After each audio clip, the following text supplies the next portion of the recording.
கடைசி நிமிஷத்தில் பஸ்ஸில் ஏறிட்டு கப்பலாக வந்திருக்க ஒவ்வொருத்தனும் சிங்கிளாக உட்காந்துருக்கவன்ட்ட போய் கேட்குற வார்த்தை மாறி உட்காருங்க. நான் அதே வார்த்தையை தான் உங்கள்கிட்ட கேட்குறேன். ஏன் நீங்கள் 2 பேர் பிரிஞ்சு உட்காக்கக்கூடாது? நீங்கள் அப்பா அம்மாவாக இருங்க, லவ்வர்ஸாக இருங்க, இல்லை சேர்ந்து வந்துருங்க. ஏன் உனக்கு நம்பிக்கை இல்லை? உன் கூட இந்த பொண்ணு இன்னொரு பொண்ணு கூட சேஃபாக இருக்கணும் உனக்கு நம்பிக்கை இல்லை? ஏன் ஒன்றாதான் உட்காருமா? ஒன்றாதான் உட்காரியா? தனியாக உட்கார மாட்டியா? ஏன் பையன் கூடயோ ஒரு பொண்ணு கூடயோ உட்கார மாட்டீங்களா? ஏன் அந்த அரை மணி நேரமோ இல்லை 1 மணி நேரமோ தனியாக உட்காந்துட்டு வர முடியாது அவங்களால? மாறி உட்காந்து ஒன்னாதான் உட்காந்துட்டு வருமா? ஏங்க ஏன்? ஐயோ கோவப்பட்டனே, சோத்துல விஷம் வச்சிருவாங்க. ஒரு ஜன்னல் சீட் பிடிக்கிறது எவ்வளோ கஷ்டம் தெரியுமா? வர 1000 பஸ்ஸு கூட்டமாக வந்தாலும் அது 1000 பஸ்ஸில் ஒரு பஸ்ஸாவது ஃப்ரீயாக வந்ததாதான், அதில் ஒரு ஜன்னல் சீட்டாக நமக்கு கிடைச்சிடாதான்னு ஏங்குற ஒவ்வொரு பையனுக்கும் எனக்கு அது புரியும்.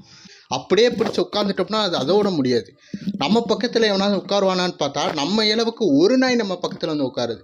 நீங்கள் பாட்டு அசால்ட்டாக வந்து மாறி உட்காருங்கன்னு சொன்ன உடனே மாறி உட்காரணுமா அப்படின்னு கேட்டால் டிரைவர் மாறி உட்காரப்பா நம்ம ஏதாவது சொல்ல முடியுமா?